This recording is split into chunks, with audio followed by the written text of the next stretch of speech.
hii ya Trans Nzoia West Diocese. Nashukuru Mungu kwa sababu ametupa siku hii ya leo. Kuchukua nafasi hii kuwapongeza vijana wetu Samuel and Grace kwa sababu ya kujitahidi na kusimamia utakatifu mpaka mwisho. Bwana Yesu asifiwe. Tena nishukuru wazazi wazazi wa Samuel kwa kumlea, na kama wazazi hawangekuweko Samuel hangekuweko. Kwa hivyo tuna sababu za kushukuru. Shukuru wazazi wa Grace ni kwa sababu ya kumlea Grace na kumwelekeza katika nyumba ya Mungu.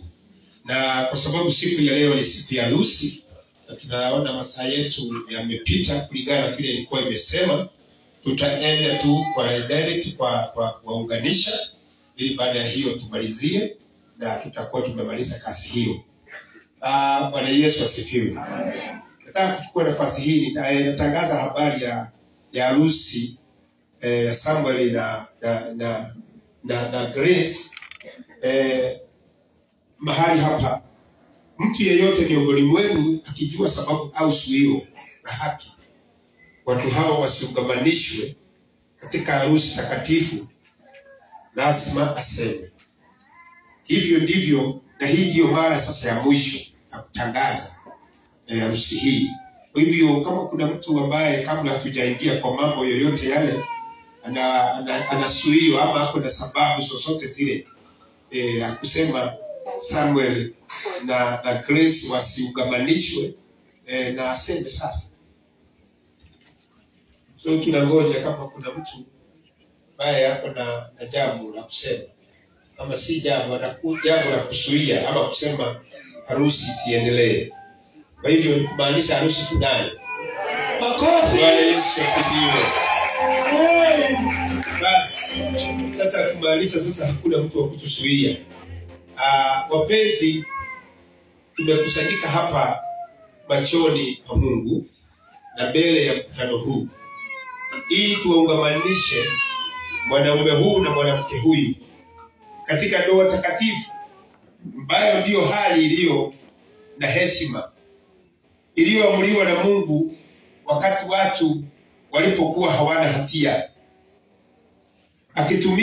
akitupa mfano wa kuungamanishwa kwa Kristo na kanisa lake. Hali hiyo takatifu Kristo aliheshimu kwa kuwako yeye mwenyewe katika Kana ya Galilaya, na kwa ishara yake ya kwanza aliyoifanya huko. Tena hali hiyo imesifiwa na Paulo mtakatifu kwa kuwa ina heshima kwa watu wote. Kwa sababu hizo basi watu wasiingie bila kufikiri wala kwa haraka, kwa kusudi la kutimiza tamaa za mwili tu kama hayawani, ila waingie kwa heshima na kwa busara na kwa shauri na kwa makini na kwa kumcha Mungu, wakikumbuka fema sababu za doa kuamuliwa. Kwanza, sababu ya doa kuamuliwa kwanza iliamuliwa ili watoto wasaliwe, wakalelewe katika kicho na mafundisho ya Mungu kwa sifa ya jina lake takatifu. Pili, iliamuliwa ili uasherati uepukwe, ili wote walioitwa na Mungu katika hali hii takatifu waoane na kudumu kuwa viungo vya mwili wa Kristo katika usafi wa maisha. Tatu, iliamuliwa kwa ajili ya kushirikiana na kusaidiana na kufarijiana kama iwapasavyo mtu na mkewe katika kufanikisha na katika shida. Katika hali hiyo takatifu watu hawa wamekuja waungamanishwe. Basi akiwepo mtu yeyote awezaye kuonyesha sababu wasiungamanishwe kwa halali, na aseme sasa au anyamaze kabisa. Kwa hivyo bado tunauliza tu kama kuna mtu ambaye ako na suio ama ako na sababu za kufanya hawa wawili wasiungamanishwe, ako na sababu anasema sasa, au asinyamaze kabisa. Na ninaona siri kama hakuna mtu anyamaze mpaka Yesu arudi. Amen. Makofi.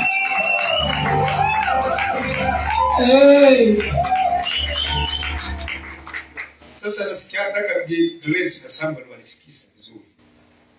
Na kuonyeni na kukutakeni nyinyi wawili kama mtakavyojibu siku ya kutisha na ya hukumu.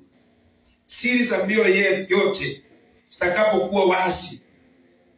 Mmoja wapo wenu akijua suio lolote na kuwasuia msiungamanishwe kwa halali katika doa aseme sasa, kwani ujua hakika ya kwamba wote walioungamanishwa walioungana kwa jinsi isivyoamriwa kwa neno la Mungu hawaungamanishwi na Mungu, wala ndoa yao si halali. Yaani ni kumaanisha nini? Yaani hapa ni kusema kama wewe Samuel umeona sasa kama vile tumesonga, umeona sasa ninaona hapa mimi hapana. Mimi naona akanipatie hapo. Hapo ndio tumesema kama unajua Samuel uko tayari kuendelea ama tuachie hapo? Niko tayari kuendelea. Makofi.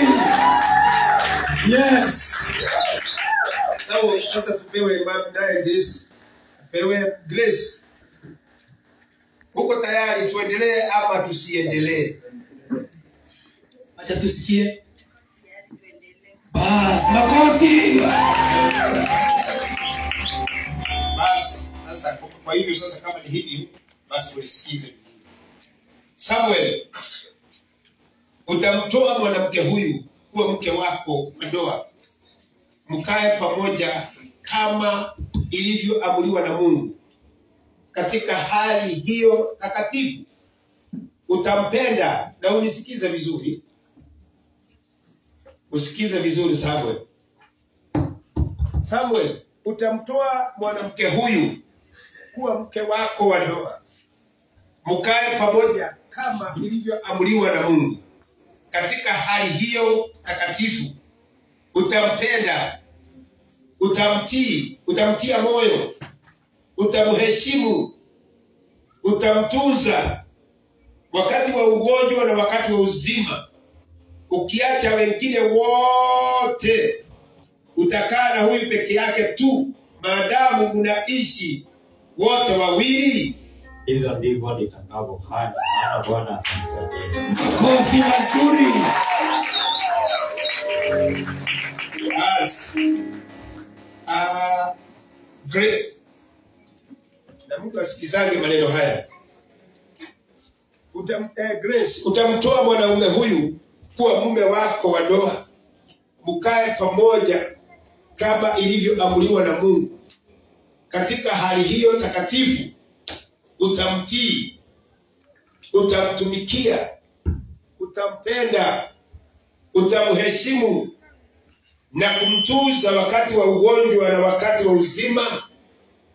Na ukiacha wengine wote, utakaa na huyu peke yake tu maadamu unaishi wote wawili. Ndiyo, na Bwana atusaidie maisha yetu yote. Makofi mazuri.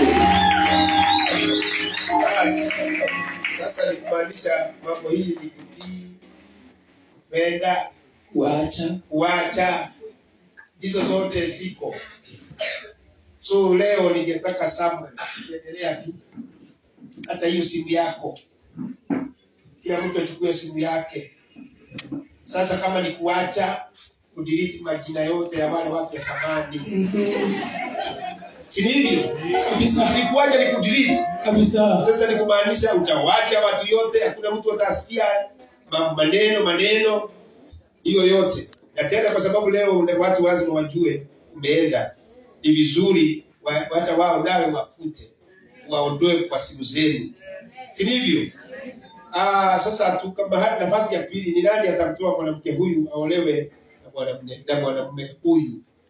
Wale watatoa msichana huyu, watatoa Grace, wazazi wa Grace na wazazi wa Samuel wasimame. Wazazi wa Grace simameni. Pigieni wazazi wa Grace makofi. Wazazi wa Samuel, wazazi wa Samuel makofi. Sasa tutafanya hivi. Sasa watu watatoka kwa mama baba Grace na baba Grace. Utashika msichana yeye kutetea hapa. Naye mama ya Samuel utamshika mkono ulete hapa kwa chacha. Haya. Na watu waende pole pole tu. Siku ni yenu. Pole pole tu kujeni. Haya ndio hao. Haya.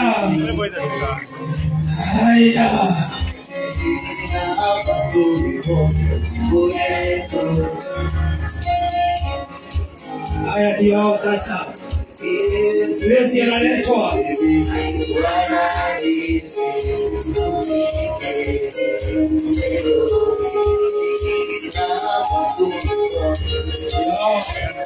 Wapianeni kwa askofu.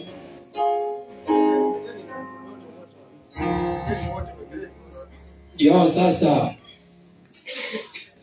Sasa hiyo ilikuwa ni familia moja. Kuanzia leo sasa hii ni familia moja. Tutaombea familia hii.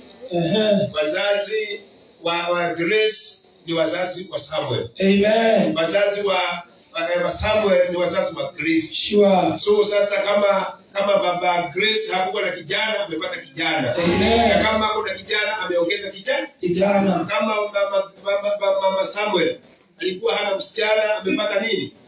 Na kama hapo naye si ameongeza. Tuombe. Baba Mungu wetu, naombea familia hii. Yes. Bae Mungu umeasisha siku ya leo. Amen. Naomba neema zako zikawe juu yao. Oh yes. Naomba upendo huu Mungu umeuleta katika nyumba yako. Amen. Jehova Mungu wamekuja ili Mungu watoto wao waunganishwe. Oh yes. Na Jehova kwa sababu ni wewe mwenye ndoa. Jehova ninaombea familia hii. Amina. Waunganishe mfalme. Amina. Mahali panahitaji mashauri, unawapa washauri. Mahali panahitaji kukanywa, Bwana Mungu wazazi hawa wanawakanya. Oh yes. Ili maisha ya watoto hawa. Amina. Na maisha ya wale ambao wanaoana siku ya leo. Oh yes. Yawe na baraka nyingi. Amen. Na kama neno lako linavyosema, yes. naye jamii Bwana itapanuka na itaendelea. Oh yes. Katika jina la Yesu. Amen. Inuliwe na utukuke. Yes. Kwa maana wewe ni Mungu. Amen. Kwa jina la Kristo Yesu tunaomba na kuamini. Amen. Makofi. Wazazi mtasalimiana. Yes, hande hapo. Shika hapo. Yo.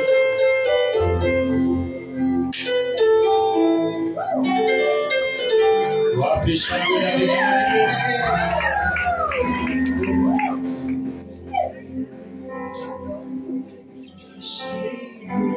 Yes.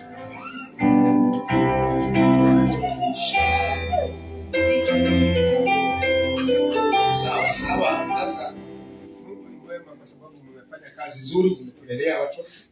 Ni kile kitu ningesema, naomba tu baba sema neno kwa hii familia. Asante. Bwana Yesu asifiwe. Amen. Nimeshukuru ni kwa sababu ya siku ya leo. Kwa sababu ni siku ambayo Mungu anaweza kuitenda. Ni kwa sababu ya watoto wetu. Bwana Yesu asifiwe. Amen.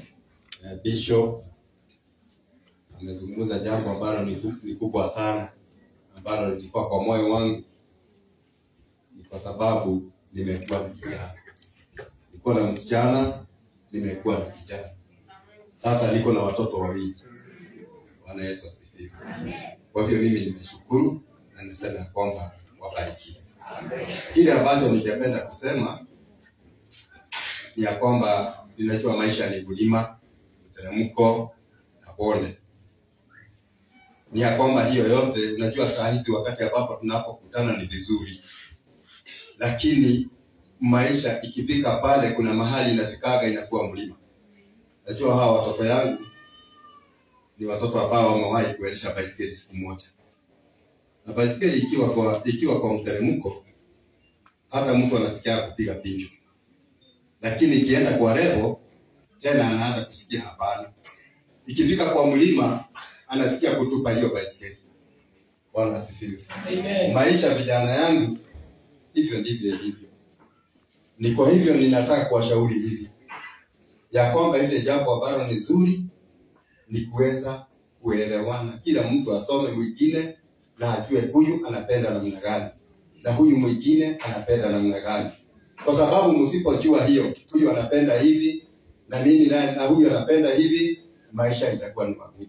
Lakini kama mtaweza kukubali ya kwamba usome mwenzako vile alivyo na vile anataka, mtaishi vizuri. Jambo la mwisho ni ya kwamba muishi katika neno la Mungu. Nashukuru kwa sababu msichana nimemlea katika neno la Mungu na najua kijana amelelewa katika neno la Mungu. Kile niliwashauri ni ya kwamba neno la Mungu lisitoke katika maisha yenu. Na likitoka katika maisha yenu, Makofi. Mungu awabariki. Thank you. Asante. Bwana asifiwe. Amen. Jina la Bwana litukuzwe. Amen. Namshukuru Mungu ni kwa sababu ya umbali ambao ametoa vijana wetu. Hakika inagharimu mkono wa Bwana. Jina la Bwana litukuzwe. Ile ambalo nitakalo nisema ni kwamba pendane nyinyi kwa nini. Mtu yeyote asikuje akawatenganisha. Jina la Bwana litukuzwe. Samuel, mtu akikwambia Grace amefanya hivi ama Grace ukiambiwa Samuel amefanya hivi, kwanza kaa chini uangalie kama ni ukweli ama ni uongo. Jina la Bwana litukuzwe. Amen. Maana watu wengi huwa wanavunja ndoa ni kwa sababu ya masikio kutoka nje. Funga masikio yako na Mungu atawabariki. Makofi mazuri kwa wazazi.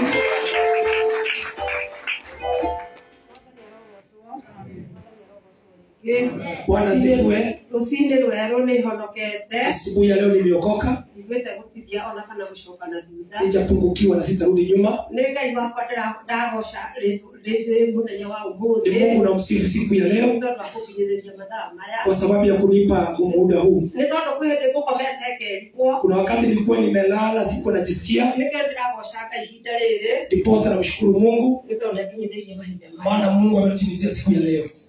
Ngacoka ho rĩngĩ. Tena narudi hapo tena. Ngagoca Ngai mũno. Nashukuru Mungu sana. Nĩ tondũ ndĩrarĩ na kahĩĩ kamwe. Nilikuwa na kijana mmoja. Na rĩu nĩahe kairĩtu. Haki amenipea kisichana. Ngagoca Ngai. Nashukuru Mungu. Ngagoca mũno itarĩ na itherũ. Na sina jokes. Kona mbere ũrĩa ndutĩte ti wa tũhũ. Nikaona ile kazi nimefanya si ya bure. Mwana wakwa mũrone bũrũri ũyũ. Naombeanga mtoto akiwa nchi hii. Nĩ tondũ oimire itũũra rĩa Nyandarua Alitoka Nyandarua kwa kina Metho. na rĩu nĩ ndona nĩarutĩte wĩra mwega. Ana wamefanya kazi nzuri. Wĩra ũtarĩ wa gĩcoka. Kazi ambayo si ya aibu. Nĩkĩo ndĩkũgoca rĩĩtwa rĩa Ngai gũcinĩrwo hau. Namshukuru Mungu siku ya leo Na akamwambararia mũno. na kumuinua. Na rĩu nĩgũthiĩ na mbere na kũmũhoera Tazidi kumwombea nĩgetha mũikaranie na thayũ. ili mkae pamoja na amani. Asante. Asante sana kwa makofi. Makofi. Ilikuwa sawa sawa. Sasa keti mliwatia hao watu sasa. Yes. Basi sasa sasa nataka unajua kuna watu kijana mmoja alifanywa maneno. Siku moja akataka msichana akamletea usiku. Kumbe aliletewa yule si yeye. So sasa labda kunaweza kufanyika hivyo. Hiyo familia ya kina Labani, unajua spirit family inafanya kazi. Kabisa. So sasa ningetaka tu hivi tufanye hivi Samuel. Unajua unamwonea kwa Ubari. sasa ndio unamwonea view sasa. Kwa Ndio hiyo. ama si yeye? Yeye. Yeye. Basi, ati anasema ni yeye. Nimemwona vizuri. Umemwona vizuri? Sawa, basi sawa. Kama ni yeye basi. Uulize maswali. Kama ni yeye. Sasa utafanya nini? Utakuja kujani sasa hapa.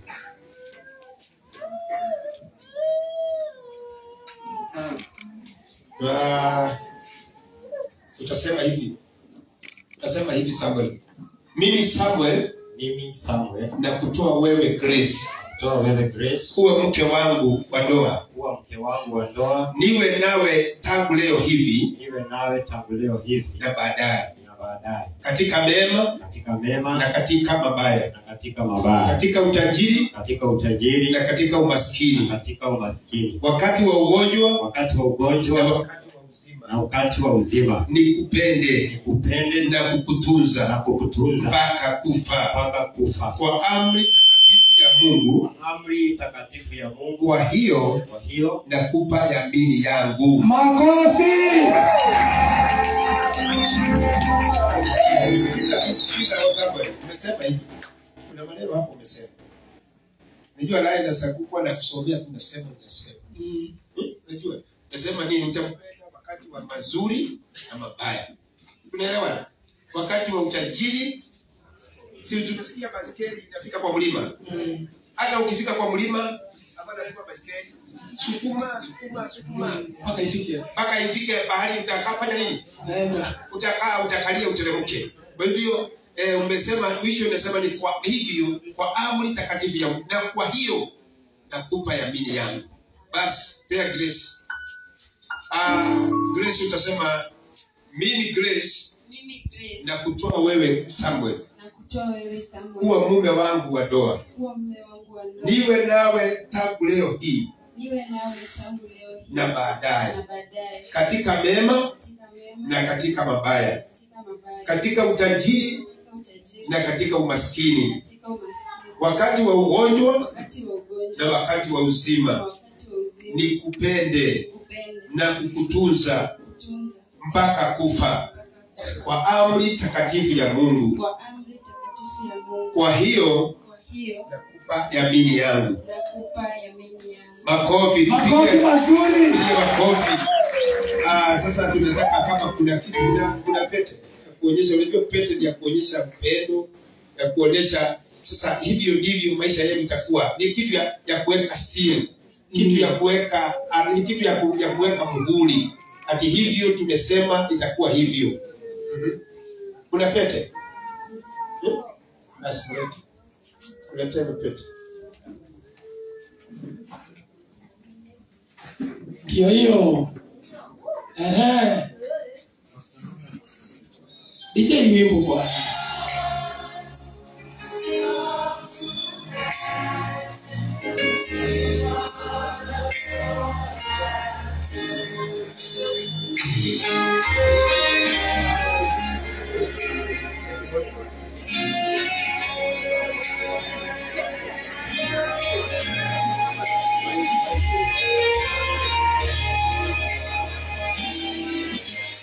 What the Lord has done. Can you see what the Lord has done? What we waited for has come to pass. Nitoka mbali sana. Hiyo. When you walk into that property, see what the Lord has. When that meeting happens, what we wait for, He has brought to pass. See what the Lord has done. Hiyo makofi. Wakipokea pete. Hiyo wameipokea pamoja. Wanaikabidhi askofu. Wanaifungua. Kila mtu achukue.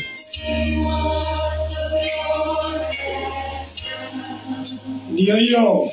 What we waited for has come to pass. Well, we gonna sing it to some. Endelea DJ. Wewe DJ.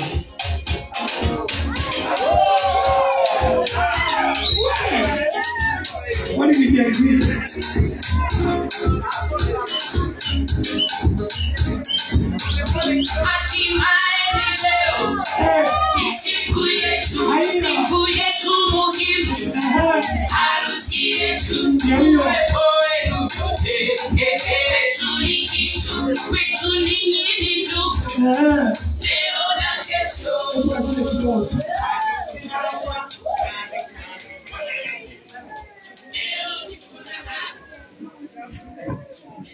Sawa. Sasa kama tutachukua mkono wa kushoto Grace ya kunakuta kambi. Sasa tazama. Najua sababu ni mrefu sana.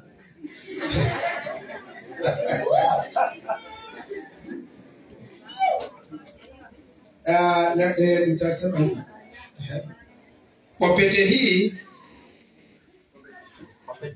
na kuoa ewe Grace kwa mwili wangu na kuheshimu kwa mali yangu yote ya duniani na kushirikisha katika jina la Baba na Mwana na Roho Mtakatifu. Yes.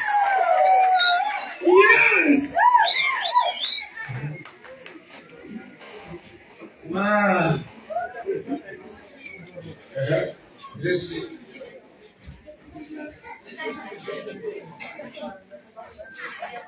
Kwa pete hii naolewa nawe Samuel kwa mwili wangu na kuheshimu mali yangu yote ya duniani na kushirikisha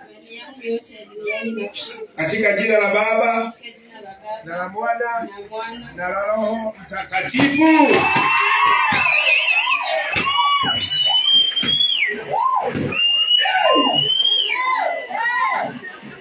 Bwana Yesu asifiwe. Amen. Sababu kabla hatujawaambia ni vizuri hata umwambie.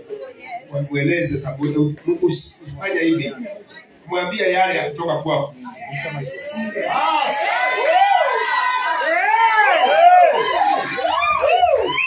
Sio ile ya kutafuniwa, ya kusomewa. Sasa ile imetoka kwa moyo. Mwambie yenyewe, mwambie nakupenda, mwambie hivyo. Ploti yangu iko kule Kinale. Yako. Kila kitu hivyo. Sasa uko tayari? Uko tayari? Sawa. Basi namwangalia kwa macho. Wewe Grace, sikizeni kutoka ndani ya moyo wangu nitakupenda hadi tutakapotoka katika ulimwengu huu. Sitakusaliti na sitakucheza kwa maisha yako. Yeyote ambaye alikuwa kando na mimi ninamweka kando kwa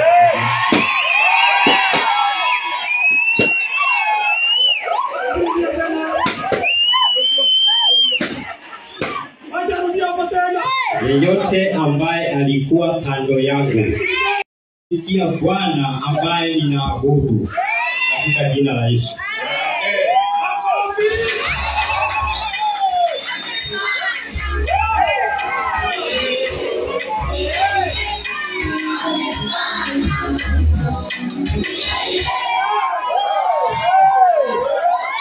Sawa, sasa tuko kwa Grace. Tuko kwa Grace. Tulie. Sikizeni, si wewe unasema, Grace anasema. Leo hii nakuchukua Samuel Kuliajenga kama mume wangu wa maisha. Nitakupenda siku zote, wakati wa raha, wakati wa shida, wakati wa ugonjwa nitakuwa pamoja nawe hadi kifo kitutenganishe.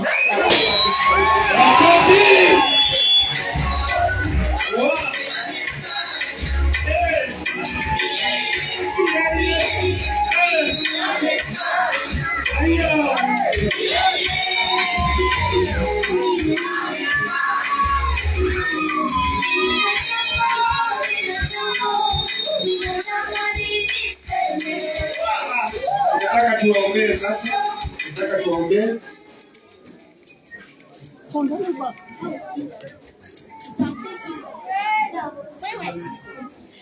Sorry. Yes.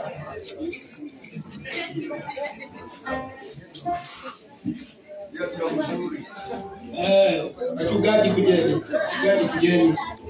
Wachungaji kujeni.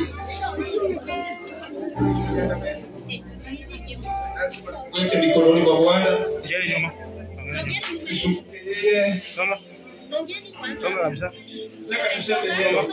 Wasemeni neno juu ya huyu mke wake. Hii familia Bwana iunganishe, Bwana aisimamishe.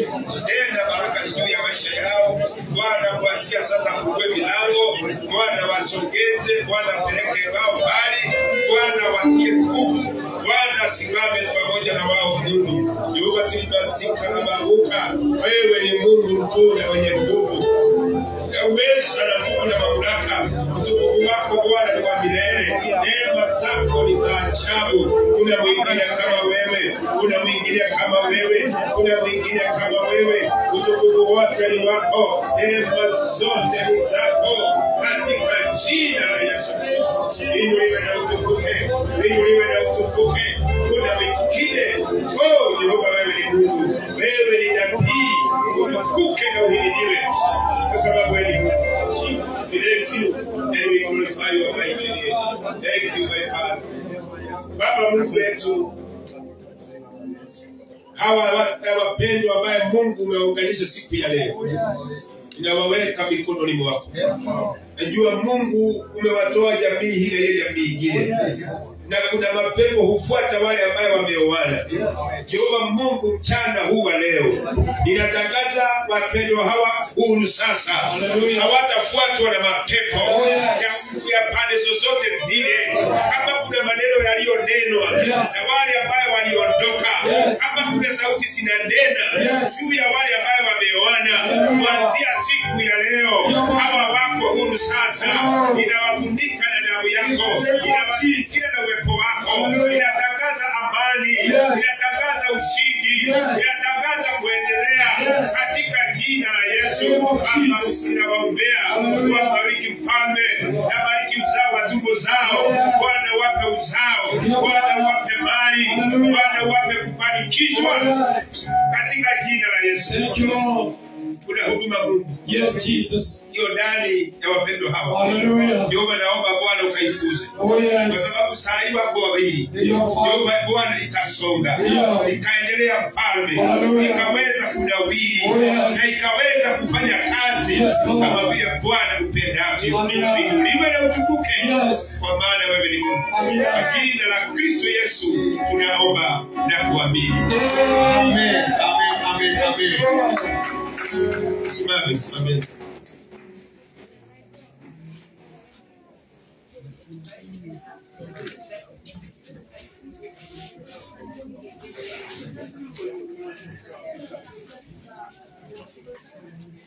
Sasa nadhani kuna Biblia mahali nasema kwenye kitabu cha Mathayo ati wale ambao wameunganishwa usionekane mtu ambaye atakayefanya nini.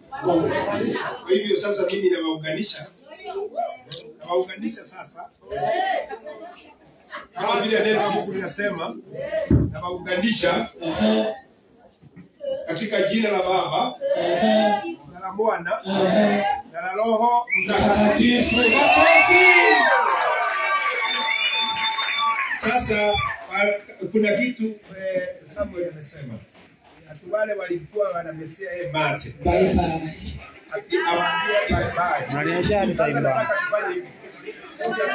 Tukeni hapa sasa. Moja hii nayo ndio ni ya kuitisha, tusia kuitisha. Tukeni hapa. Ya kuona. Wewe mtuambia kwa heri. Kwa heri. Wewe mtuambia sasa tumewachana. Napiga picha. Mtu wa mwenyewe. Picha ndio record. Wekewe hiyo. Wekewe wimbo hiyo.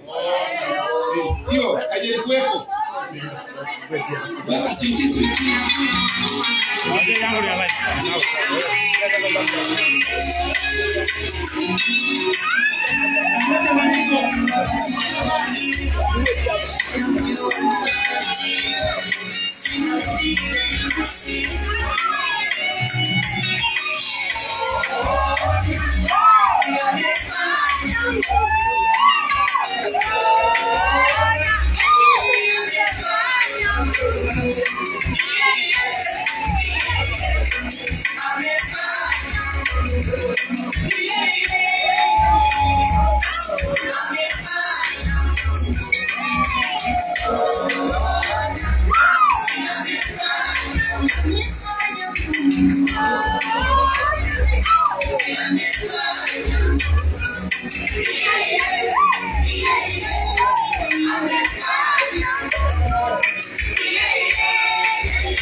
Kwa hivyo sasa mimi naotoa tu. Yes.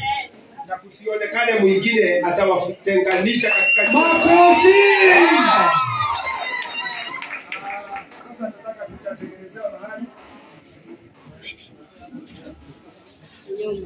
Nataka hivi.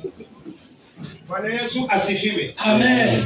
Leo siku ya leo. Baya ni tarehe 25 mwezi wa 10. Yes. Mwaka wa 2025. Nataka kuwaletea kwa sababu ya kwa niaba ya kwa mamlaka ambayo nimepewa na serikali ya Kenya na mamlaka ambayo nimepewa na kanisa letu la IGCK. Nataka niwaletee Mr. and Mrs. Samuel Jenga.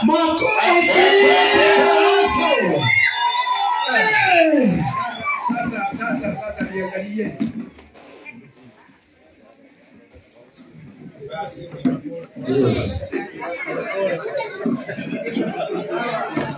wanapendeza. Yes. Agde hagabu. Hiyo. Yes. Sasa.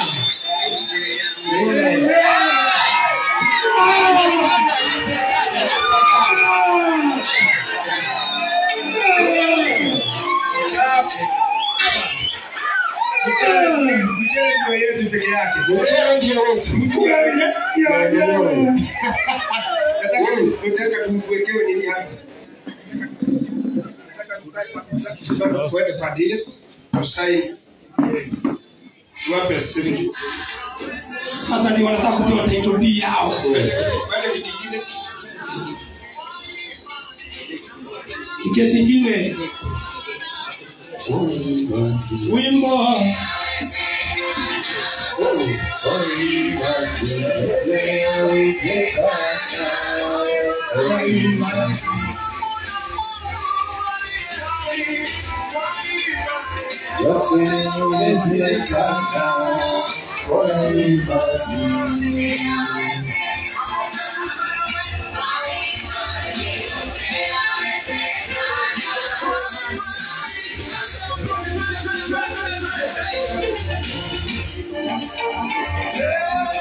Yes, sasa Bwana Samuel anaweka signature hiyo.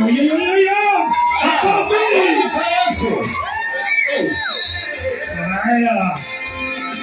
Anaweka ya pili. Wewe.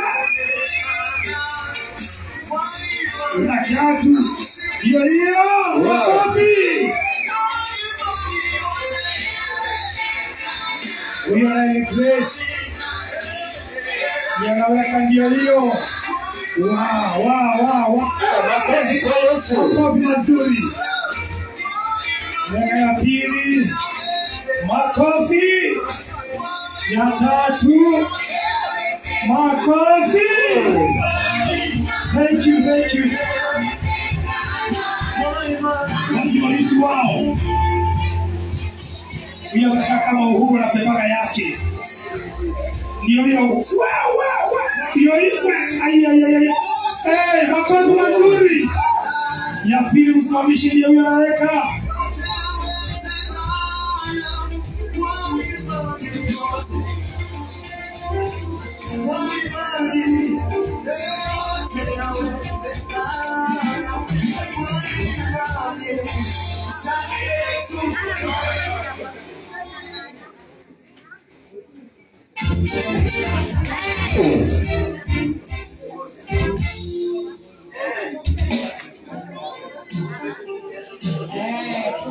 Mungu anatulinda kila siku.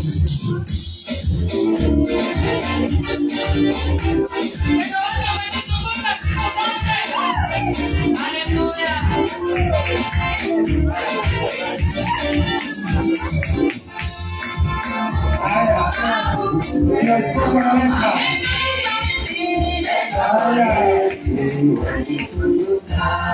Yo, kazi mazuri. Yes, makofi.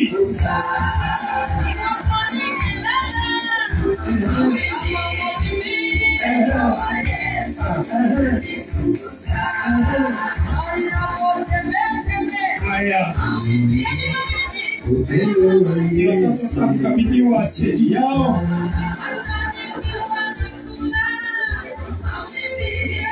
Mwenye kamera chukua vizuri. Angalieni imechukuliwa na kamera vizuri. Pande hii. Hapana. Yes. Sawa tu. Hiyo sasa wanakabidhiwa cheti yao. Makofi mazuri. Sasa wacha tuone anaweza weka title deed wapi. Yes. Sasa wakati bibi harusi anachukua cheti chao na kujiandaa ili aweke mahali ambapo ni salama. Acha tumuone Ile baba atakuwa anaangalia vitu za zamani katika familia yao na kuziweka. Anaikuja certificate yake vizuri sana. Na hiyo anaikuja vizuri. anakuja vizuri kwa makini sana. Anakuja kwa makini sana. Anatafuta mfuko wa ndani. Wale ambao ni mahali salama na anaiweka ndani. Wapi makofi yake? Anajua bali mama zinastahili kuwekwa. Sababu mazuri. Kwa hiyo yetu harusi siku ya leo. Asante. Na anapungia mali yao vizuri. Anaipungia mali yao vizuri. Anaiweka mali salama. Sasa wako sawa, kila kitu kimefanyika, wako sawa, wako na cheti. Sasa tunapitia mahali ambapo watakaa chini kwa pamoja. Kwa pamoja sasa mambo imebadilika, sasa ni wawili kwa wawili. Mambo imebadilika sasa ni wawili kwa wawili. Waende polepole wachukue kiti chao mahali ambapo wameandaliwa wakae. Na Bwana ni mwaminifu sana. Wape makofi hawa bibi na bwana harusi. Tuwasangilie wameenda vizuri na ni watu ambaye walikuwa wamejipanga, wako sawa sawa. Toka kabisa.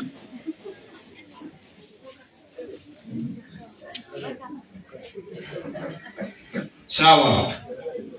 Si tumeenda vizuri. Wapi makofi ya askofu?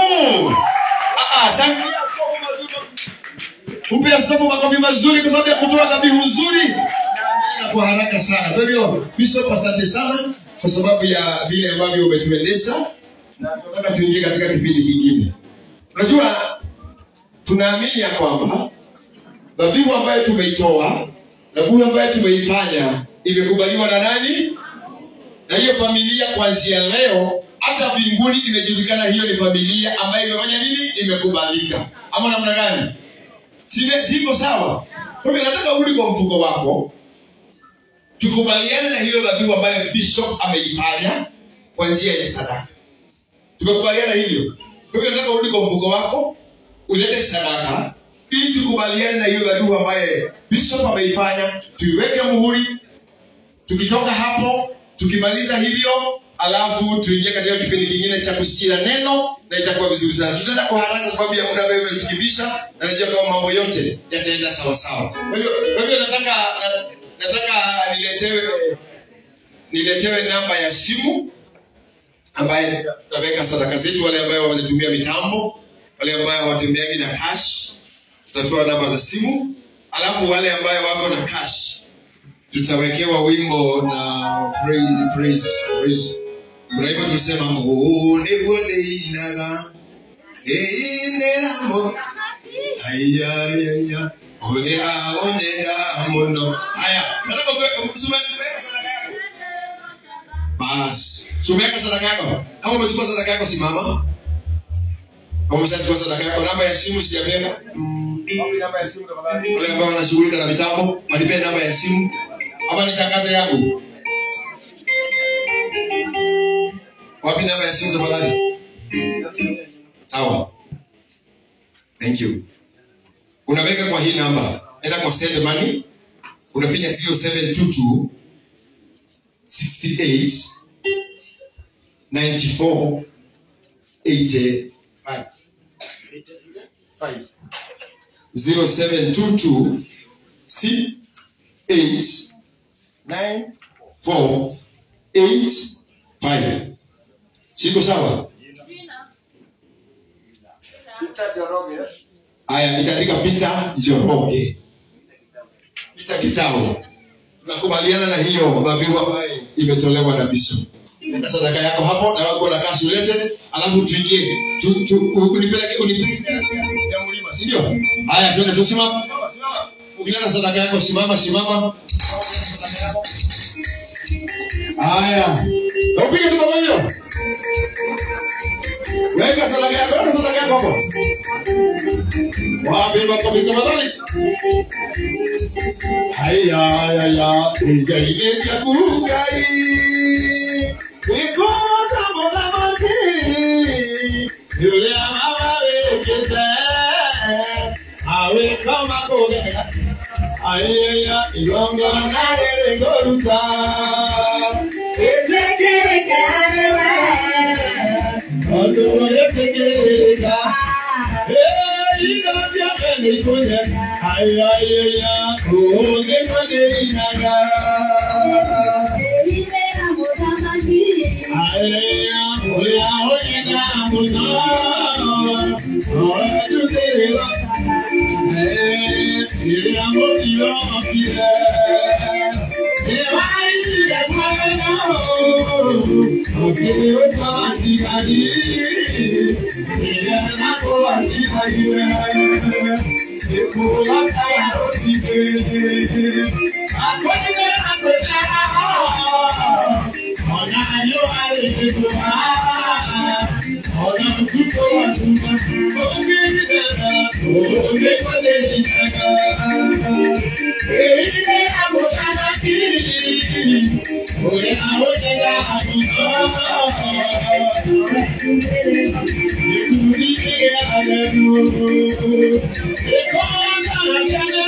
Nataka tuchukue sadaka hizi ziombewe katika madhabahu, tukubaliane na hiyo sadaka, na itakuwa vizuri sana.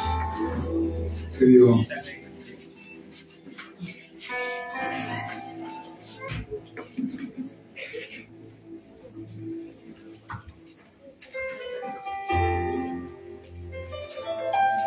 Yes. Bwana Yesu asifiwe. Tunaendelea vizuri. Tunaendelea vizuri. Pigieni Mr. and Mrs. Samuel Jenga makofi. Haleluya. Sasa tunaenda vizuri. Wakati ningetaka tupate wanenaji wawili watatu kwa njia fupi sana. Si ni kweli? Maana vijana sasa wamekuwa kijana, mzee na mama. Praise God. Ili waweze kupata nafasi nzuri tusherehekee pamoja na wao katika jina la Yesu. So ningetaka tukaribishwe tena mahali hapa na mada wa huku. Dakika moja tu. Uwaambie hai. Mada wa hapa. Tunaheshimu hii makao. Pigeni makofi. Neno moja tu, karibuni. Patia microphone. Kaukamero.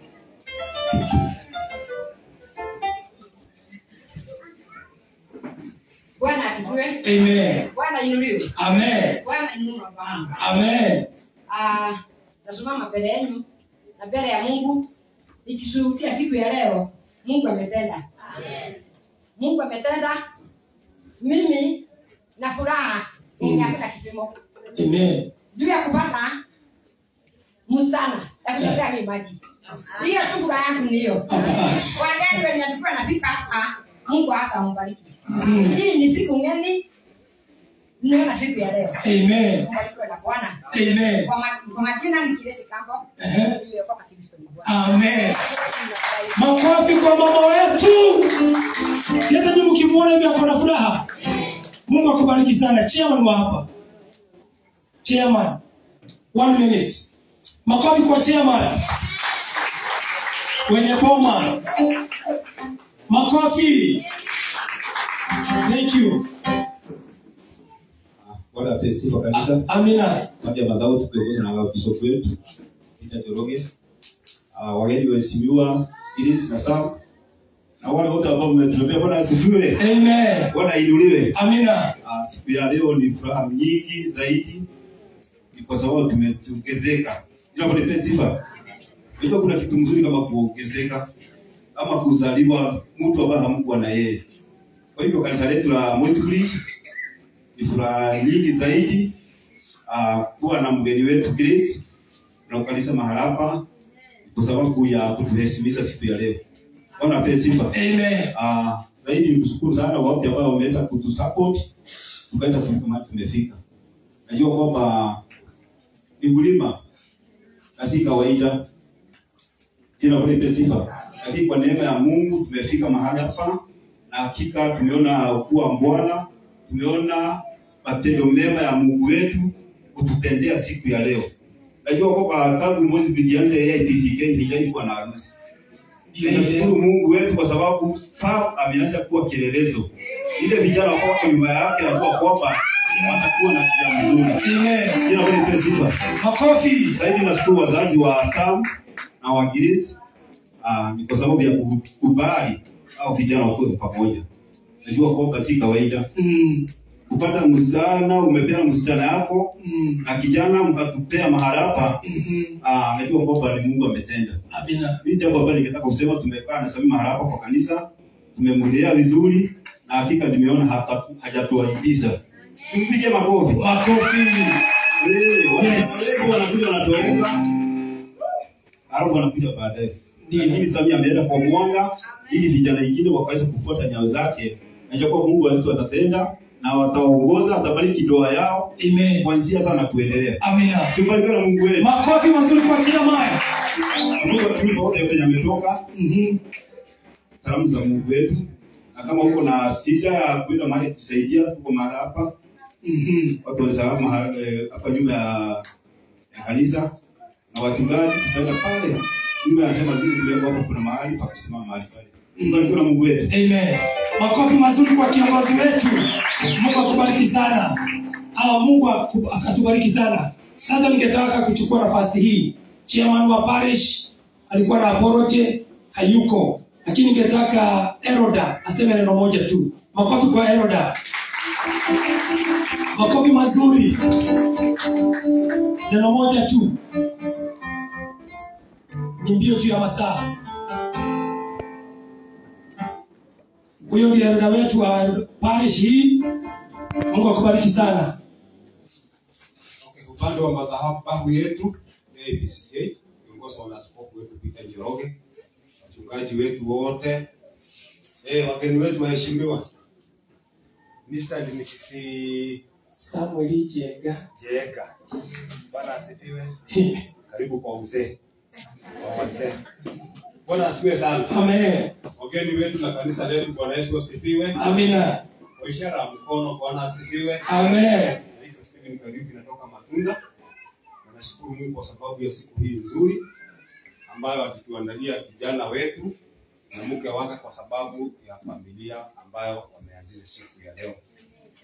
Kama vile chairperson amesema hapa, nami nataka kuunga mkono ya kwamba si kawaida kijana kulelewa kanisani, msichana kulelewa vizuri na wakapatana wakaanza familia. Hiyo familia lazima Mungu aibariki. Bwana Yesu asifiwe sana. Amen. Na askofu amesema sababu ya tupatie sababu tatu yafanya nini? Kijana na wasichana kuoana ili wazuie mambo kadha kwa kadha. Amen. So Sami na Grace wameondokea hiyo. Simbarikiwe sana. Amen. Makofi mazuri kwa dada wetu. Makofi mazuri jamani. Haleluya. Ili vijana wasisikie wameachwa bure. Haleluya. Kuna kiongozi ambao walikuwa wanafanya kazi na Sami. Sami akiwa chini yake anaitwa Bwana Wafuu. Makofi Wafuu. Wafuu. Makofi. Huyo ndio kiongozi. Wapie kitu. asifiwe. Bwana asifiwe tena. Tumeokoka, Kristo ni Bwana. Amekuwa mtetezi katika hii maisha yangu. Nipashe tumefanya kazi na yeye. Hakuwa mdogo yangu. Amen. Amen. Amen. Si ameenda. Amen. Si amevuka ngazi ama hajavuka? Si amevuka. Si mumeona? Unajua watu wanasema hata kama ameenda, hata mimi nitakuja hapa niseme. Iko shida kweli. Unajua bwana mnasema tu ajabu. Mimi nitatoa ajabu, haina shida. Huyo tu ndio kitu yenye mnataka. Anasema labda tunaanza kesho yangu. Sitakuwa ni sawa. Kabisa. Shida iko hapa. Amen. Mtasimama na mimi nikisema. Kabisa. Amen. Sasa sioni shida. Dipashe na madam na waishia all the best. Hallelujah. Amen. Bwana awabariki. Dipashe tumefanya kazi na yeye. Sijawahi kuwasana na yeye. Amekuwa mdogo yangu, hata kwenye unamuona hivi. Ni mkubwa, si ati upande mwingine ni mkubwa, usione sasa ni mdogo. Amen. Na Bwana awabariki, nisiongee sana. Mungu akubariki sana. Nataka kupatia mama. Praise God. Kuna pia watu walikuwa wanaenda hivi, zilikuwa zinaitwa relay. Si mnazijua? Ilikuwa ya nini? Ya kamu? Praise God. Sasa namtabiria kuna mtu ameachiwa kamuti hapa. Katika jina la Yesu. In Jesus name. Ningetaka kumwalika mama wetu wa branch na pia ndiye mama wetu wa parish. Mama wetu karibu sana. Utusalimie. Makofi mazuri. Karibu hapa. Dakika moja Mungu atakubariki. Patie huyu mtu mkubwa sana, patie ni haraka. Makofi mazuri mpaka afike hapa. God bless you.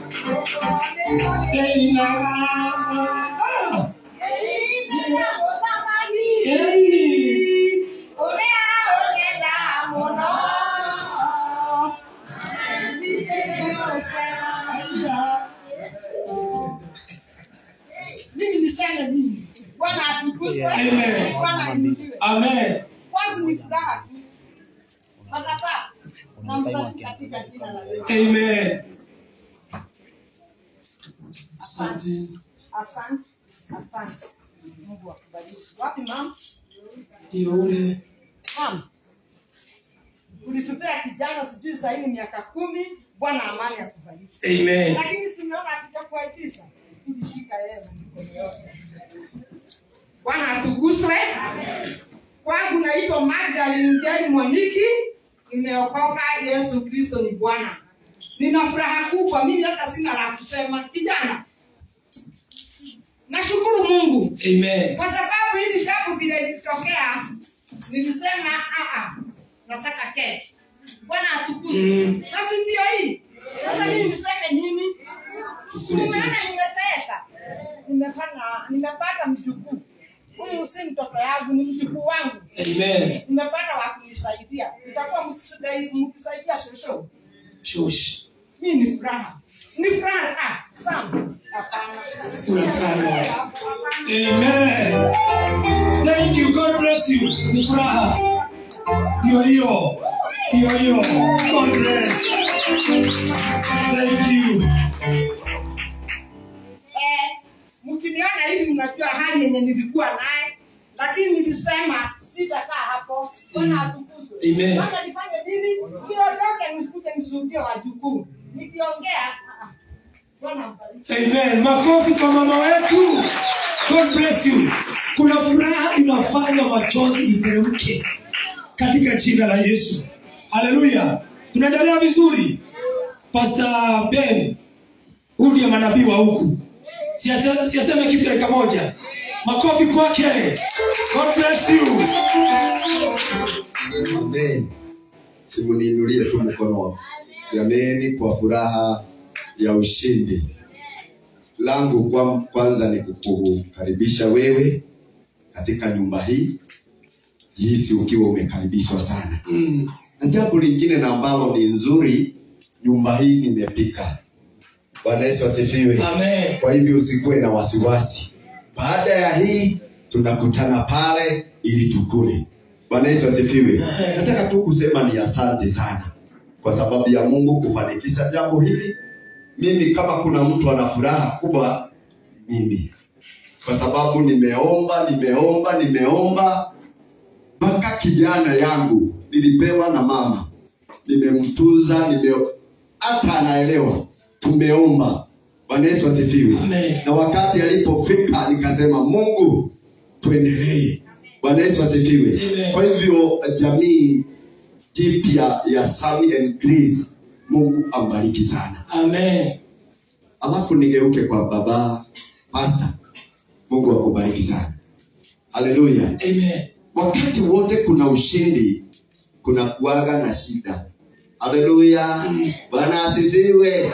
Kwa hivyo hii ni ushindi. Na wacha nikwambie, kama kuna mtu anasikia mbaya, ni shetani wa ujana. Yehova Gai atukuzwe. Kwa sababu leo tunawachana na yeye, majaribu ya ujana tumeyapungia mkono, hakuna tumeyashi. Bwana Yesu asifiwe. Kwa hivyo sherehe hii karibuni sana. Mungu makofi kwa Pastor Ben. Makofi mazuri. Pastor wetu Maina. God bless you. Uni baba wetu, wasalimie. Bwana Yesu asifiwe. Na watu hawana furaha. Bwana Yesu asifiwe. Amen. Nashukuru Mwenyezi Mungu kwa sababu ya kipindi ambacho kimekuwa mbele zetu. Majina yangu nisisahau, naitwa Pastor Joseph Maina, nahudumu na kanisa la Wamwingi AIPCK.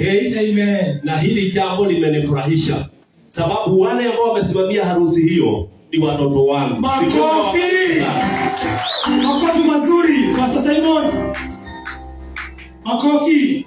God bless you. Bwana Yesu asifiwe. God is good. Majina ni Jiguna Simon Sammy wa Grace. Grace wa Sammy. Si Bwana wabariki. Amen. Na waongoze maisha mazuri. Amen. God bless you. Makofi mazuri. My fellow deacon. Makofi mazuri. God bless you. Bwana asifiwe. Bwana asifiwe. Salamia mwenzako, mwambie ndo akinyoka. Hali yake Bwana apewe sifa. Bwana apewe sifa. Congratulations sana. Tumeshukuru sana na Grace kwa sababu ya kuvumilia hadi mwisho. Maandiko yanasema watakaovumilia hadi mwisho wataitwa nini? Washindi. Bwana apewe sifa. Umeshinda katika ujana, Mungu uzima wabariki. Na muendelee hivyo, tazidi kumwombea. Karibuni kwa uzee. Kwa wazee uweze kusukuma gudumu hadi pale Bwana atapenda. Amen. Jina yangu ni Deacon John Geshoe, nimeokoka, Kristo ni Bwana. Amen. Na hudumu na kanisa la AIPCA. Sasa amekuwa rafiki, mchungaji amekuwa rafiki, tumeandamana na tunashukuru. Mungu azima abariki. Makofi mazuri. My pastor. Thank you. Madhabahu kiongozwa na askofu wetu pamoja na jamii yetu, wakiongozwa na kukaa pale na shosho wazazi wangu. Imani mikono juu muonekane. Amen. Niko na mke wangu hapa pia kwa sababu ni mchungaji. Asimama tuone. Mama wewe simama juu wewe. Wakuone. Thank you. God bless you. Katika jina la Yesu Bwana asifiwe. Naitwa Askofu John Mwangi wa makanisa ya Baptist hapa Trans Nzoia. Niko nataka kusema mambo hili kwa huyu msichana wangu. Baba yake ni ndugu yangu. Mimi ni ndugu yake mdogo. Kwa hivyo mimi nasema maneno mawili tu. Nilikuwa nataka kusema ya kwamba kijana umepata mke. Wanjiko ni mtu wa heshima na hana maneno mengi. Vile tunamjua na vile tumemlea, hana maneno mengi na ana heshima na sisi wote. Kwa hivyo najua Shiko utakuwa na heshima pia kwa hiyo familia umeenda. Hao ni wazazi wako, umepata wengine.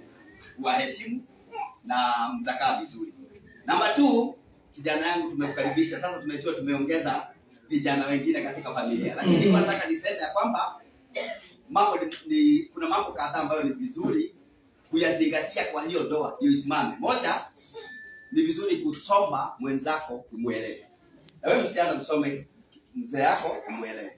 Namba 2, ni vizuri wewe msichana umheshimu mume wako peke yake, na kijana yangu umpende mke wako kwa moyo wako wote, kama vile tumekubaliana na vile umekiri hapa mbele ya askofu. Na jambo lingine nilikuwa nataka kusema, kile kitu ambacho kinadumisha ndoa ni kuvumiliana na kusameheana makosa, kwa sababu kila mtu ana weakness yake. Ndio hao wote tumefika mahali tumefika, tunasameheana na kuvumiliana wakati wa makosa. Jambo lingine ambalo nilikuwa nataka kusema ni kwamba ukitambua udhaifu wa mwenzako, hata wakati utakuwa na shida utakuwa unajua udhaifu wa mke wangu ni huu, udhaifu wa mume wangu ni huu, na utajaribu kutengeneza ili msikwazane. Kwa hivyo Bwana awasaidie, na sisi wazazi tuwabariki hawa watoto. Mungu awasaidie muishi maisha kama vile mmekiri mbele ya askofu, katika jina la Baba na la Mwana na Roho Mtakatifu tunaomba. Amen. Makofi kwa askofu. God bless you. Reverend Maina. Makofi kwa reverend wetu. Bwana asifiwe. Amen. Bishop na wachungaji wote na wote ambao wamekuja kushuhudia harusi hii, na wasalimu katika jina la Yesu. Hamjambo. Kwa majina naitwa mchungaji Maina Idra. Niliokoka Yesu ni Bwana, na ubiri na kanisa la ABCK pale Kiungani. Si Mungu awabariki sana. Amen. Makofi kwa reverend. God bless you. God bless you. Welcome. Makofi mazuri. Praise the Lord. Amen. Amen. Bwana asifiwe. Amen. Hallelujah. Amen. Wote mkiangalia keno, ikeno kia kia maki na ngade kwa keno kia maki na ngada. Mwana ni roho wasu. Wajiko ni wale wa maito. Mwana ni roho wasu. Dina wale wa maito eta wajiko. Na ni wana ni wale tio yake. Ni wale haya nyinga wepo na diko ya mahida. Ndio wale tio kwa wajiko. Todo wajiko ni wale wa maito. Wale unjo kia tena duda. Mwana ni roho wasu. Hali tu ajenda kwa Pastor Moro Kimani. Bitoleka to the south na korako na kanisa witagwo Joy of the Holy Spirit and Holiness, na kaine mwega ni mwajiristi wa kanisa ucio, na ngai witu ni mwega, na igora macio mothe ri korako ndi munyini tondu ndio na ujana wakwa ndurite winine mwana ni roho ucio. Ni wira mundu kuona akiina tigwa akiamba hapo koro kaigwa kwamba hapo iyo kamba hapo anasema kwamba hapo usuri usuri mzuri sana. Bwana ndiye ndiye nimegoya ndio arame teto re ndio magetonya kabisa ndio magetonya ndio na jamii aikia yule akaingia wewe roho radi bwana ni roho sio. Amen. Hawizi na ile azaru utani rode bato kwa hiyo adwale azaru ngana matia romena yo kai idwada oh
Man of God from Westbridge.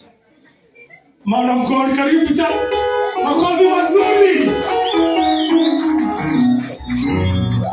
Askofu Njoroge, karibu sana Westbridge. Pamoja na wachungaji wote. Amen. Bwana nabii harusi na wageni wote na wadugu na dada. Bwana Yesu asifiwe. Amina. Habari zenu? Mzuri. Mimi ni mchungaji Joe, nafanya kazi na ushirika wa Kenya Assembly of God. Hapa Moi's. Nimefurahia kuhudhuria hafla hii. Amen. Kijana huyu aliniletea kadi na baadaye tukakutana nikiwa na kijana wangu, tukaona wanajuana na nikamwambia nitahudhuria. Amen. Nimebarikiwa and God bless you so much. Niliandamana na kijana wangu anaitwa Pastor Paul. Pastor Paul, can you wave where you are? Simama usome hivi. God bless. Thank you so much. God bless you so much. Makofi kwa pastor wetu. Mungu akubariki sana. Na kutendea wema. Reverend Chege. Karibu sana. Makofi.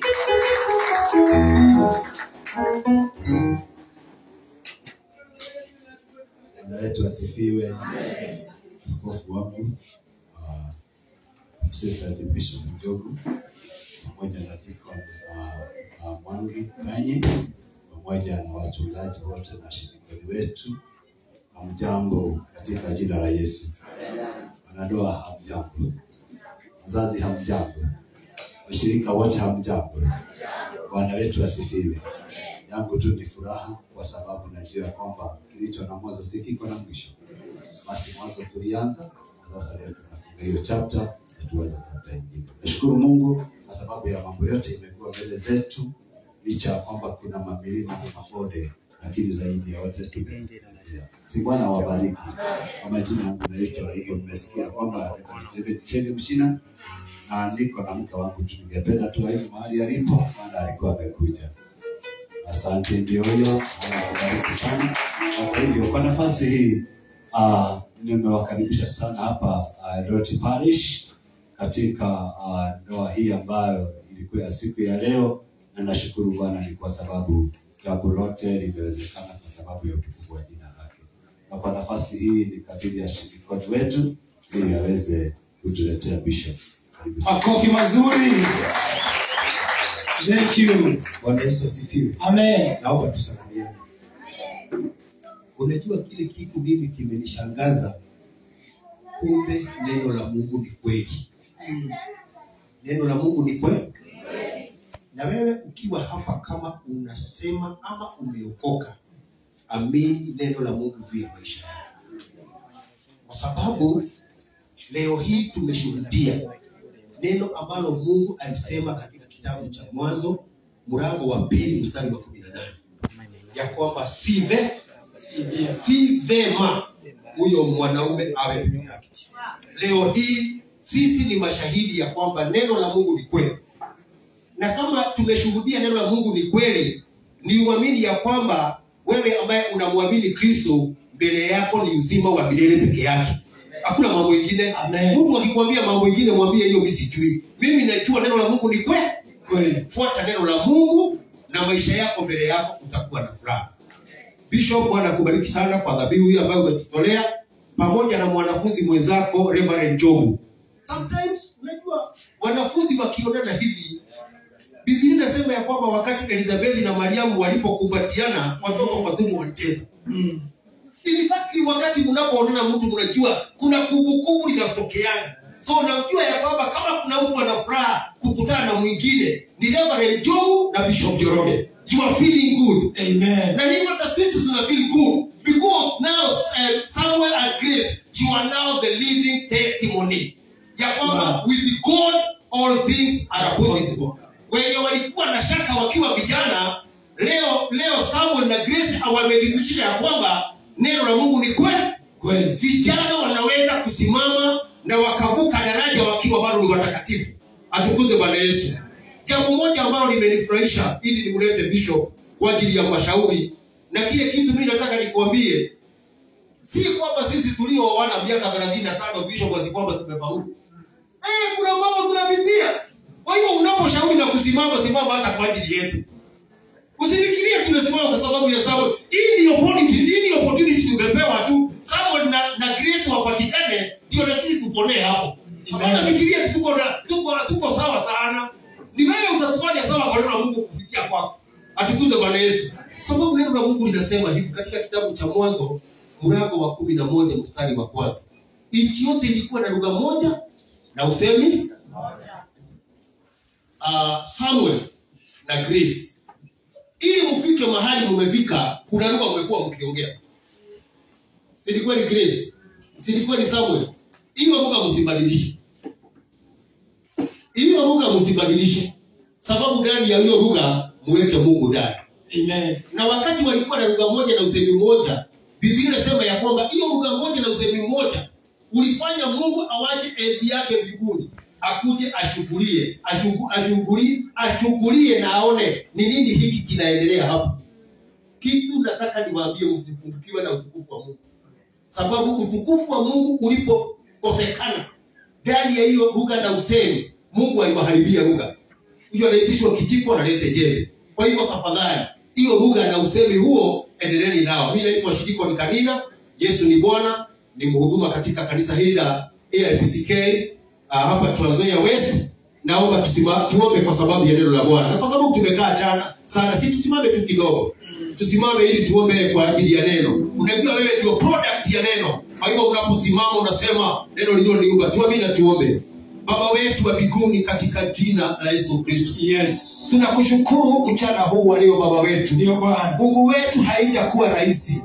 Safari hii yote kufika mahali ambako tulikuwa. Hata wakati wa asubuhi, lakini leo hii Baba wetu imekuwa ni historia. Yes. Tunakushukuru Mungu wetu wa mbinguni. Mtumishi wako Bwana wa majeshi anaenda kusimama kama vile Bwana ulivyosimamisha safari ya Israeli, ili Mungu ujipatie kuhani atakayekuwa anatoa dhabihu kwa niaba ya wana wa Israeli. Mungu wetu wa mbinguni, naomba ya kwamba Roho wako Mtakatifu awe juu yake, hata na sisi tulio mahali hapa Bwana, yale tunapitia ambaye Bwana wa majeshi hayatutii moyo na matumaini. Leo Bwana, tutoke hapa tukiwa na ufunguo mpya, tukiwa na lugha mpya, na Baba wetu wewe utukuke hata katika ndoa zetu Jehova. Leo huu mwanzo ambaye Bwana umeanzishia Jehova Mungu wa mbinguni, Samuel na Grace, Mungu wetu kakutukuze wa Bwana. Bariki mtumishi wako anaposimama, Roho wako Mtakatifu awe juu yake, kampe mafunuo kwa ajili ya kila nafsi iliyo mahali hapa. Kwa utukufu wa jina lako tuomba tukiwa na imani. Amen. Karibu sana mtumishi.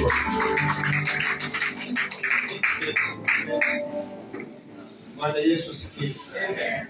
Bwana Yesu asifiwe. Nashukuru Mungu kwa sababu ya neema hii tena ili tusikie neno lake. Najua kama vile wengi wamesema, na kweli leo ni siku njema, ni siku nzuri, ni kwa sababu kijana wetu Sambi amepata mke ama amepata jiko, ni wanasemanga Waswahili. Na ninashukuru sana, kitu ninataka kusema tu bado naendelea kwa appreciate kwa sababu ya kuvumilia, kwa sababu ya kufikiria kazi hii. Na jambo tu ningesema, najua mtu ambapo anapooa kwambia nipashe sasa licha majukumu yako, lakini usisahau kazi ya Mungu. Kile kitu mtu mahali ulipata mazuri, usitoke hapo. Ukiwa na umeongezewa ni privilege, Mungu amekupa, amekupeleka to the next level, na amekubeba hata wewe najua tu amekubeba. Kwa hivyo wewe kaa kwa Mungu, Mungu atakusaidia. Yeye anajua hapo na destiny yako, na atakufikisha mahali panapofaa. Kwa hivyo ninashukrani sana nikisema kweli you have made us proud. Bwana Yesu asifiwe. Nataka kuongea juu ya kujenga katika upendo na katika Mungu. Kujenga katika upendo. Nataka tuende kwenye kitabu cha Mithali. Ni Mhubiri mlango wa 4. Nitaenda haraka sana, kwa msitaki watu wachoke. Nitaenda haraka sana. Nitakuwa mfupi wa mambo kwa sababu najua mambo tumesikia mengi. Leo ni kukushana kwa kidogo. Nimesema ni Mhubiri mlango wa 4 mstari wa 9. Mstari wa 9 mpaka mstari wa 12. Neno la Mungu linasema hivi. Mhubiri ni 4 mstari wa 9 mpaka 12 nasema afadhali kuwa wawili kuliko mmoja. Maana wapata ijara jema kwa kazi yao. Kwa maana wakianguka mmoja wao watamuinua mwenzake. Lakini ole wake aliye peke yake angukapo, wala hapana mwingine wa kumuinua. Tena wawili wakilala pamoja, hapo watapata moto. Lakini mmoja aliye peke yake tu aweza kuona moto. Hata ikiwa mtu aweza kumshinda yule aliye peke yake, wawili watampinga. Wala kamba ya nyuzi 3 haikatiki upezi. Bwana Yesu asifiwe.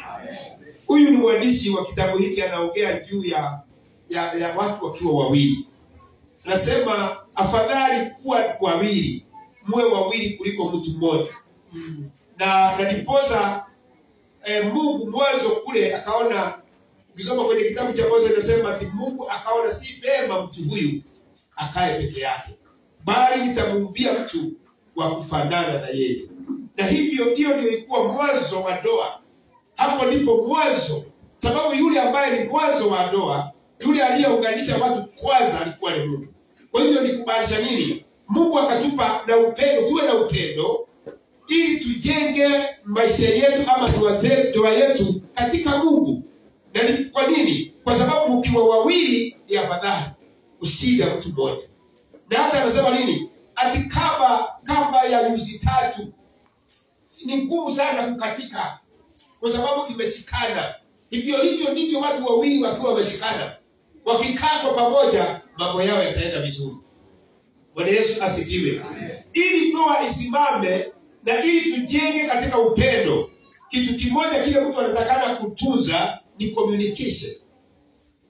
Kwa ndoa kunahitajika communication. Hii communication zetu siwe sawa. Yaani wakati kuna maongezi yenu na mapatano yenu yawe, wakati wowote utakapoona kuna communication breakdown, kuna shida. Hivyo ndivyo Mungu Daudi anasema nini? Kwa pamoja, watu ambao wako kwa nyumba moja wakiwa na umoja. Bwana Yesu asifiwe. Kwa hivyo kile kitu kinahitajika ni nini? Ni umoja. Haleluya. Umoja. Na watu wakiwa na umoja, mambo yao yatakuwa smart.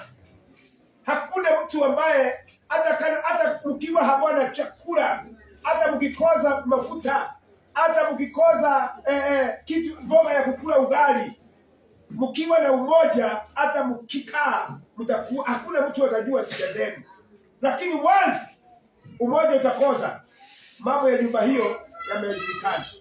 Kwa hivyo nimekuja kuambia nini? Sabi, kulinda nyumba yenu ni kuwa na communication na kukaa kwa pamoja, na muwe na umoja. With that unity, mkae kwa pamoja, mseme kwa umoja. Angalia Biblia kwenye kitabu cha Mwanzo 11 inasema nini? Ati Samalizie dunia ilikuwa na usemi mmoja. Watu walikuwa na lugha moja. Bwana Yesu asifiwe. Na wao wakaambiana hatutawatawanyika juu ya nchi. Hapana, hatutaenda kama vile Mungu anataka. Sisi tutajenga mnara na mpaka tupeleke kule juu ili tujijengee jina. Mpaka Mungu wakiwa kule juu akasema hapana, na tushuka tuende tuone hii watu ni kitu gani wanafanya.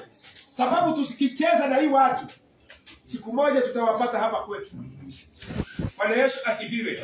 Na ndipo wakati aliposhuka, Mungu akakuja akasema, wakati alipoona kazi ambayo inafanyika, alisema hawa watu ni sauti moja.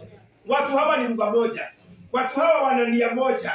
wana roho moja, wana usemi mmoja, na chochote wamekusudia kukifanya, hakuna mtu ataweza kuwasuilia.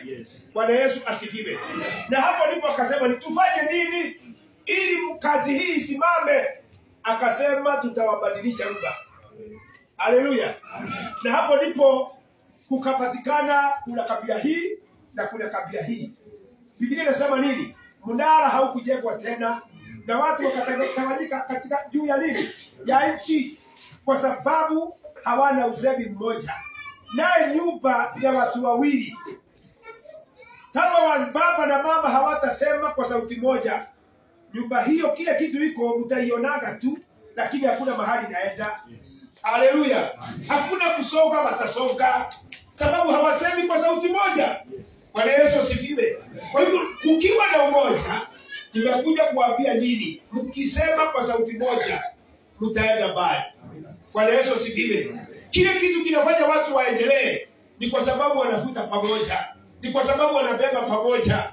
Kwa hivyo kile kitu kinaweka doa ni upendo huo wa kuwa katika umoja. Bwana Yesu asifiwe. Haleluya. Na Biblia inasema nini? Bwana asipojenga mji, asipojenga nyumba wa ujengao wapanda fanya kazi nini? Zaburi 127 inasema Bwana asipojenga nyumba waijengao wafanya kazi bure. Kwa hivyo kile kitu kinahitajika ni mweke Mungu mbele. Wekeni Mungu mbele. Mkitaka nyumba yenu ama ndoa yenu simame, wacheni msingi wenu uwe ni Mungu. Bwana Yesu asifiwe. Sababu kwa nini? Marriage is God's design. Ni Mungu amepanga mpango wa ndoa. Bwana Yesu asifiwe. Ndoa it's not man made. Si ya wanadamu wamepanga, ni Mungu mwenyewe alipanga. Na ndiposa anasema nini? Akaandika Mwanzo kwenye mlango wa Mwanzo 2:24 inasema ati naye kijana atakuacha mama yake na baba yake, na msichana atakuacha mama yake na nani? That is God's design. Ni Mungu alipanga. Kwa hivyo ni kumaanisha nini? Nasi tukitaka ndoa zetu sikae, tukae katika mpango wa Mungu. Bwana Yesu asifiwe. Haleluya. Love must lead the way. Upendo ndio unatakana kuongoza mambo yenu ya nyumba yenu. Upendo. Bwana Yesu asifiwe. Ukiangalia simu za hawa watu sasa, unaona babe walikuwa wanaandikiana message smart. How are you feeling my dear?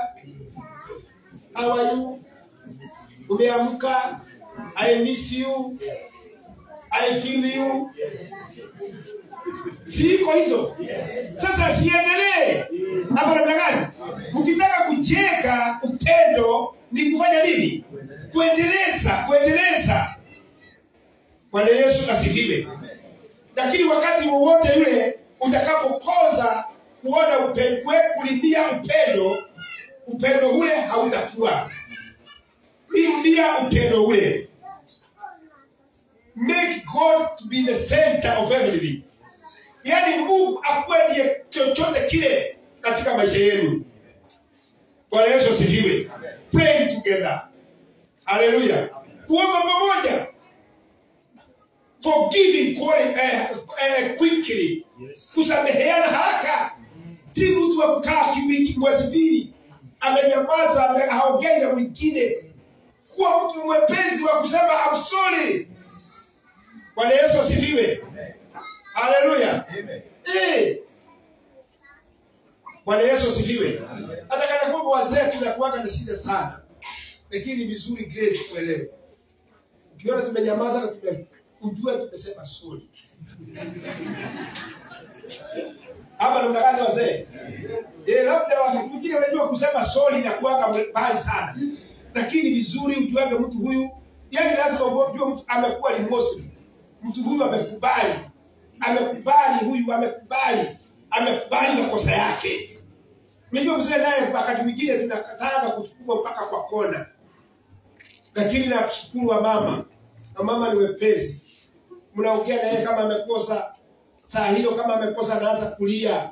Yaani kumaanisha hata yeye anapona haraka. That is stress management. Inaenda ikiondoa na kusema sorry na kuanga rahisi. Bwana Yesu asifiwe. Bwana asifiwe. Letting God to guide your family. Kuachilia Mungu aongoze familia yako. Yaani kuwa God's center. Kumpea Mungu mambo hayo awasongeze na awainue. Kwa hivyo ni kumaanisha nini? Mambo haya yote tukiyaweka kwa Mungu na tupange nyumba yetu simame na Mungu na tuweke mambo yetu kiungu. Nataka niwaambie ama nikuambie, hii ndoa yako haitakuwa na shida. Wakati wowote mwanadamu alipotoka kwenye mpango wa Mungu, hapo ndio shida zikianzia. Hapo ndio shida ipata. Lakini wakati wowote mtu anakuwa tumeambiwa kuomba pamoja, tumeambiwa kuomba msamaha haraka, tunaambiwa kuongozwa na Mungu, mambo hayo yote ikiweko, shida itatokea wapi? Si nyumba hii itasimama. Kwa hivyo nataka kuambia nini? Bwana awape neema nyingi. Bwana asimamishe ndoa yenu. Bwana Yesu asifiwe. Na najua Mungu ni mwaminifu. Destiny zetu wakati mwingine kuna mambo mengine, milango mingine inakosaka kufunguliwa. Kwa sababu unajulikana ukiwa peke yako haitafunguka. Lakini mkiwa wawili itakumbwana anafungua. Bwana Yesu asifiwe. Kwa hivyo ni kumaanisha nini? Sami ni kumaanisha milango sasa imeshafunguka. Na sasa you are there to pursue your destiny. Kuambia Mungu kile uliniwekea, basi Bwana sasa nipe. Na Mungu ni mwaminifu, nao atakupa. Kwa hivyo ninataka niwaambie Bwana wape neema. Hata wale tuko kwa ndoa, ni vizuri tuweke mambo yetu kwa Mungu. Ni vizuri Bwana atuongoze. Ni lazima let us walk together with a purpose. Marriage is partnership. Bwana Yesu asifiwe. Not competition. Ndoa ni partnership, kusema nini? Ni ushirikiano. Si mashindano. Hapana. Ndoa ni kushirikiana. Ni watu wawili kuweko pamoja. Ni kama watu wako kwa kaburi moja. They share. Unajua watu waambie Mungu naye amepanga mambo haya ikiwa shida sana. Already sasa kunaona vile tumefanya leo. Grace kwake sasa akiingia kwa nyumba ya hiyo nyumba ambayo ni ya Samuel. Already kila kitu ni chake. Tunaelewana? Si hivyo ndivyo hivyo. So it's partnership. Kwa hivyo ni kumaanisha hapo hatuendi mashindano, tunaenda muungano huo. Tusimame na tusongeze. Na ninajua ndoa hiyo Bwana atasimama nasi.